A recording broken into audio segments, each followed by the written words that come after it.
Saudara Hotman yang akan bertanya. Silakan Pak Hotman. Saudara ahli, dalam praktek sampai Mahkamah Agung, agar audit dari ahli digital forensik memenuhi syarat, diperlukan berbagai persyaratan. Salah satu contoh kasus terbesar akhir-akhir ini adalah kasus narkoba Jenderal Teddy Minahasa, di mana saya sebagai salah satu kuasa hukumnya, pada waktu itu ada 2 ahli digital forensik. Salah satu pertanyaan pertama adalah, apakah saudara ahli punya sertifikat internasional sebagai ahli digital forensik? Itu pertanyaan pertama. Karena di pengadilan umum itu, kalau Anda tidak punya, Anda tidak diakui. Yang kedua, salah satu syarat mutlak agar digital forensik sah adalah account tersebut, aplikasi tersebut harus dikasih secara utuh kepada ahli, kemudian diaudit, kemudian ada istilahnya itu di-celebrate, isinya semua dibongkar. Itu mirip dengan audit kantor akuntan. Tidak mungkin kantor akuntan melakukan mengeluarkan neraca rugi laba tanpa diaudit semua dokumen dari perusahaan. Pertanyaan saya, apakah Anda pernah melakukan audit digital forensik di mana KPU, ya ini harus KPU menyerahkan kepada saudara si rekap tersebut untuk Anda audit? Pernah nggak dikasih? Dan kemudian dibuat berita acaranya dan kemudian di-celebrate isinya semua. Disitulah ketahuan kelemahan sistemnya dan sebagainya. Dan itu banyak parameternya. Pertanyaannya, apakah Anda itu hanya membuat kesimpulan dari publikasi-publikasi di media dan tuduhan-tuduhan saja, sepotong-sepotong, tanpa pernah melakukan celebrate atau digital forensik utuh isi dari si rekap tersebut? Terima kasih. Baik, dari Hakim. Cukup, silakan Pak Yudi dijawab singkat-singkat saja. Terima kasih. Mungkin dari yang terakhir ya Pak Hotman, celebrate itu nama alat Pak untuk kepentingan mobile forensik. Jadi istilah di celebrate itu tidak tepat itu ya. Beberapa pertanyaan mungkin yang coba saya cermati. Pertama kepada penanya dari KPU. Jadi tadi yang saya sampaikan itu memang sumber datanya itu adalah dari file yang disampaikan kepada partai ya. Nah, kami mencoba untuk melakukan query, melakukan pengecekan ya. Memang tidak melakukan apa yang disebut dengan pengecekan berjenjang. Jadi dalam prinsip kami, karena sudah terdigitalisasi semua mekanisme, seharusnya hal-hal semacam itu tidak lagi terjadi ya. Jadi berkaitan dengan DPT tadi ya. Jadi kami mencoba melakukan analisis itu berdasarkan file yang disampaikan kepada partai, kemudian kita coba lakukan searching, filtering berkaitan dengan beberapa field ya, dan kemudian ketemulah angka seperti itu. Jadi memang tidak melakukan verifikasi secara faktual ya. Kemudian yang terkait dengan, sekali lagi mungkin kembali ke Pak Hotman ya. Jadi yang saya sampaikan itu adalah pola pikirnya Pak, pola pikir digital forensik ya. Jadi kami dalam paparan ini tidak menyatakan bahwa kami melakukan aktivitas digital forensik. Karena memang kalau digital forensik secara resmi itu harus ada request, harus ada banyak prosedural ya. Nah yang kita lakukan itu adalah berdasarkan data dan fakta yang ada ya. Kami tadi menampilkan source code. Dari mana source code itu? Dari yang terpublikasi sebenarnya. Siapapun bisa sebenarnya. Karena itu bisa didapatkan secara langsung di dalam publik ya. Orang-orang IT saya kira mengerti betul apa yang disebut dengan web scraping, apa yang disebut dengan JSON ya, itu hal yang sudah biasa dilakukan. Jadi secara prinsip kita tidak melakukan digital forensik ya. Dan kalau berkaitan dengan kompetensi, alhamdulillah saya sudah hampir 20 tahun bergelut dalam dunia digital forensik, punya S2 digital forensik, S3 pun juga digital forensik. Kalau untuk masalah sertifikasi dulu pernah mengikuti beberapa sertifikasi. Terima kasih. Kemudian berkaitan dengan dari Bang Refli dan Pak Bambang mengenai kapan mulai terdeteksi angka itu. Jadi kalau kita membuka satu situs, nama itu adalah web archive atau arsip internet itu, maka kita bisa melihat pada tanggal 14 Februari jam 18 itu ada saat pertama kali si rekap itu muncul datanya. Jadi dalam WIB itu kurang lebih sekitar jam 18.30. Nah, angka yang muncul itu sudah di angka kalau tidak salah ya 20 sekian untuk 01, 57 untuk 02, kemudian 03 pun ada angka itu ya. Nah, angka ini tidak banyak berubah. Bahkan ketika saya sampaikan ketika ada pernyataan mengenai ada kesalahan terkait dengan 154.000 TPS itu ternyata tidak berdampak ya. Logikanya ketika proses verifikasi, ketika data itu masuk ya, maka tentunya proses validasi itu akan bergerak dengan cepat, dinamis ya. Nah, dinamis itu tentunya akan juga berdampak kepada pergerakan angka. Dan saya kira itu pernah terjadi pada kalau ada publikasi-publikasi hasil itu selalu ada pergerakan angka ya. Nah, pergerakannya tidak terlihat seperti itu. Kemudian kenapa yang muncul di Sirekap dengan yang berjenjang ini sama ya. Justru itulah yang menjadi pertanyaan kenapa yang sama ya. Jadi ketika ada permasalahan di Sirekap, kemudian dikonfirmasi dengan berjenjang, ternyata kok sama gitu ya. Nah, itu justru yang harusnya nanti menjadi kewenangan dari mungkin majelis atau siapapun memerintahkan untuk kepentingan audit, untuk memeriksa betul kenapa kok bisa seperti ini gitu. Terkait dengan hilangnya metadata hasil. Jadi memang dalam dunia image forensik khususnya bahwa yang namanya metadata itu sesuatu yang krusial. Metadata itu akan memberikan identitas mengenai keaslian originalitas suatu objek ya. Dalam hal ini kalau saya gambar diunggah maka akan ada metadata. Di situ akan cerita mengenai kapan, kemudian kualitasnya sebagainya.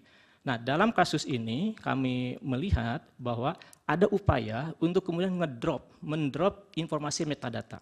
Dengan hilangnya metadata, maka kemudian kita tidak bisa lagi memverifikasi. Kalau dari sisi aspek hukum forensik, ketika suatu data metadata sudah hilang, kita tidak bisa lagi mengatakan itu sebagai asli, ya, otentis. Ya, kenapa? Karena sudah hilang hal-hal yang menjadi alat ukur mengenai autentikasinya, originalitasnya, gitu.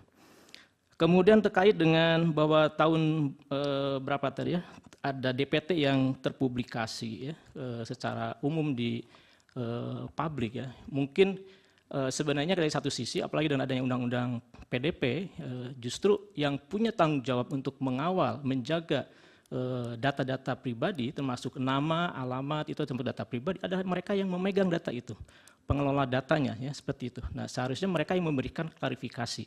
Jadi ketika tidak ada klarifikasi, tentunya itu menjadi suatu pertanyaan, kenapa tidak diklarifikasi gitu. Kemudian terkait dengan adanya beberapa ilustrasi mengenai perubahan fasilitas ataupun akses daripada mobile Sirekap. Tadi disampaikan di dalam presentasi bahwa pada tahap awal yaitu staging ya. Staging itu ada sebuah istilah di dalam pengembangan aplikasi, yaitu tahap untuk konfirmasi desain, konfirmasi segala sesuatunya, dan saat itu tidak ada masalah. Waktu itu kita melihat saat staging ini satu akun KPPS itu satu device ya, seperti itu. Tetapi ketika kemudian muncul versi berikutnya, ada beberapa versi update itu khususnya pada versi 241 itu, kita coba lakukan lagi reverse engineering ya. Jadi kami sampaikan reverse engineering itu adalah sebuah proses untuk kita mencoba mengambil source code yang ada, kemudian kita melihat bagaimana cara kerjanya untuk kepentingan mempelajari prosesnya. Nah, kita menemukan ada beberapa code yang ternyata setelah kita coba terjemahkan kode itu bermakna bermakna memberikan fasilitas kepada satu KPPS untuk bisa juga login ya, di beberapa device dan di beberapa wilayah gitu. Itu mungkin yang terjadi. Maksudnya gini, saya bisa tambahkan sedikit ada supaya ini klarifikasi. Maksudnya gini, kalau satu apps mobile itu setelah diserahkan oleh vendor kepada pemilik itu tidak ada masalah, tapi beberapa hari sebelum pencoblosan menurut yang tadi dikemukakan itu ada masalah, dan masalah itu memberikan akses pada orang selain pemilik itu untuk juga mengubah, itu kan kecurangan ada di situ, Pak. Apakah pengubahan itu yang tidak diketahui dari source yang tadi itu bisa menyebabkan terjadinya perubahan yang mulia angka-angka itu? Saya kira itu dia memberikan suatu kesimpulan terhadap. ini pertanyaan bukan kesimpulan. Pak Bambang ya, Pak Bambang tidak menambahkan tapi menjelaskan pertanyaan sebelumnya pertanyaan kan. sebelumnya. Tidak Sudah jelas, Pak Yudi sudah jelas. Ya, Jawab, Pak. Ya, penjelasan saya itu tadi bahwa ujungnya itu adalah potensi ataupun bisa menjadi sarana terfasilitasinya kecurangan. Ya, jadi adanya perubahan-perubahan itu menjadi sebuah sarana untuk terfasilitasinya suatu kecurangan seperti itu. Baik, bisa dipadatkan Pak yang belum dari KPU. Satu, ada mau diizin majelis? Hotman Paris mau diizin? Ada yang tadi belum terjawab Ya pertanyaan kami. nanti di terakhir mungkin akan ditambahkan. Oke. Silakan Pak. Dari pemohon sudah selesai atau? Sudah, saya kira sudah. Silakan ke KPU sudah. Sudah yang mulia. Dasar bahwa yang dijadikan kajian Bapak itu Sirekap atau yang 360 belum tadi? SK 360. Ya, artinya kami melihat bahwa pernyataan mengenai Sirekap sebagai alat bantu jenjang itu sebenarnya dari aspek teknis itu adalah sebuah alat utama sebenarnya. Nah, sementara kalau kemudian di pernyataan bahwa itu sebagai alat hitung berjenjang itu adalah untuk kepentingan tadi hasil akhir ya. Tapi yang kami coba angkat isu ini adalah bahwa seharusnya Sirekap itu sebagai alat bantu utama untuk perhitungan ya. Jadi data utama yang tersimpan itu dari 800 ribuan TPS itu ada di Sirekap gitu ya. Seperti itu ya. Seharusnya dengan kualitas yang sesungguhnya yang handal itu semuanya bisa tercetak di situ ya. Kalau mau verifikasi di situ, kalau mau validasi ada di situ semuanya gitu. Baik, Pak Otman yang mana yang boleh jawab? Izin majelis termohon. Iya. Pertanyaan kami bukan itu. Pertanyaan kami adalah. Ya bisa jawab itu, biar dijawab itu. Oh baiklah, karena tahunya cuma Ya. itu ya. Jangan dianggap tidak tahu yang ditanyakan. Tidak. Baik, yang Pak Otman apa yang Pak Otman yang Yang belum dijawab? tadi hasil audit saudara kan untuk dipakai sebagai alat bukti yang sah di pengadilan. Dan Anda tadi mengatakan memang persyaratan formal untuk itu belum dipenuhi, yaitu ada request dan pemilik account harus ngaji secara sukarela. Tolong dikonfirmasi bahwa memang secara formal persyaratan hasil audit saudara itu bukan untuk secara resmi, belum memenuhi syarat untuk dijadikan sebagai bukti resmi di pengadilan, tapi hanya sepihak dari Anda sendiri. Saya coba mengklarifikasi yang mulia bahwa saya katakan saya tidak melakukan digital forensik atau audit forensik. Yang saya ambil itu adalah pola pikir seorang digital forensik di dalam melihat keganjilan-keganjilan itu. Jadi menangkap data, menganalisis gitu ya. Seperti itu yang mulia. Bukan audit ya. Ya, bukan. Asumsi doang berarti asumsi majelis ya, makasih. Baik, terima kasih Pak Ali, Pak Yudi keterangannya. Terima kasih. Ada tambahan dari Hakim sedikit, Pak Yudi? Ya. Sabar sebentar. Dari Terima Pura kasih. Guntur. Terima kasih yang mulia Pak Ketua. Pak Yudi, ada sedikit yang menggantung statement Bapak. Tadi Bapak mengatakan ada koreksi data Sirekap ya, tetapi tidak nampak ada fluktuasi. Gitu ya? Ya.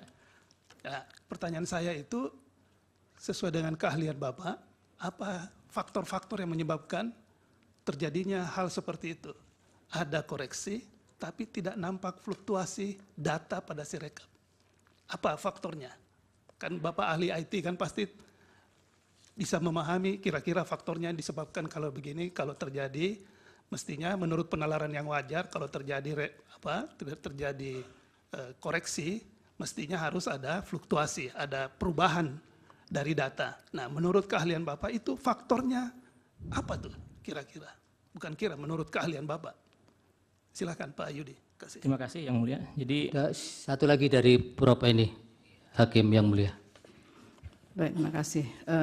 Pak Yudi, begini, ini Pak Yudi kan memang ahli di bidang IT ya Pak ya, dan mungkin juga sudah mengikuti terkait dengan proses seperti ini pada waktu 5 tahun yang lalu ketika KPU menggunakan situng. Saya ingin kemudian ada tambahan sesuai dengan keahlian dari Pak Yudi, apa sesungguhnya yang signifikan berubah dari situng kemudian menjadi Sirekap itu pada saat itu juga disebut sebagai alat bantu gitu. Nah, ini tolong ada penjelasan yang lebih mendalam soal itu. Karena dulu juga situng ini juga menjadi salah satu yang dipermasalahkan di dalam proses persidangan dan sekarang muncul lagi Sirekap. Lah ini coba dijelaskan dari sisi keahlian Bapak apa sesungguhnya sudah berubah sebagaimana juga pada waktu persidangannya dulu itu juga ditekankan mengenai bagaimana seharusnya untuk lebih mengoptimalkan keakuratan dari penggunaan sistem itu. Coba dijelaskan apakah ada perbedaan yang sangat signifikan dari kedua sistem itu. Terima kasih. terima kasih yang mulia. Tadi terkait dengan kenapa tidak ada fluktuasi ya, ketika ada perubahan tidak ada fluktuasi. Dalam pemahaman saya seharusnya ada proses yang disebut dengan real time ya. Real time itu artinya ketika ada perubahan data maka langsung terupdate gitu ya. Nah, kelihatannya ini tidak dilakukan proses real time, tetapi mungkin disimpan dulu dalam suatu satu bagian begitu ya, sehingga kemudian setelah selesai semua baru kemudian dipublish lagi ya. Kalaulah itu dilakukan secara real time, proses data real time, maka itu akan jelas akan merubah juga data-data tersebut gitu ya, seperti itu. Kemudian terkait dengan situng, mohon maaf yang mulia, saya 5 tahun lalu tidak terlibat langsung dalam situng ini, tetapi dari kajian ataupun dari pengamatan saya, yang sekarang ini sebenarnya dari sisi mekanisme jauh lebih sederhana yang mulia. Ya, jadi data itu cukup dengan difoto satu poin saja, artinya satu objek saja difoto dan diunggah. Nah, itu jauh lebih simpel, jauh lebih sederhana sebenarnya dibandingkan dengan situng yang 5 tahun lalu.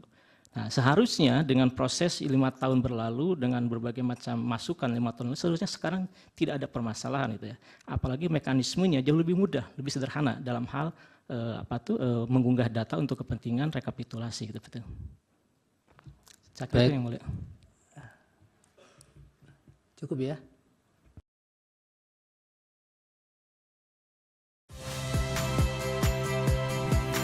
Saya Fili Reabella. Saksikan program-program Kompas TV melalui siaran digital, pay TV, dan media streaming lainnya. Kompas TV, independen, terpercaya.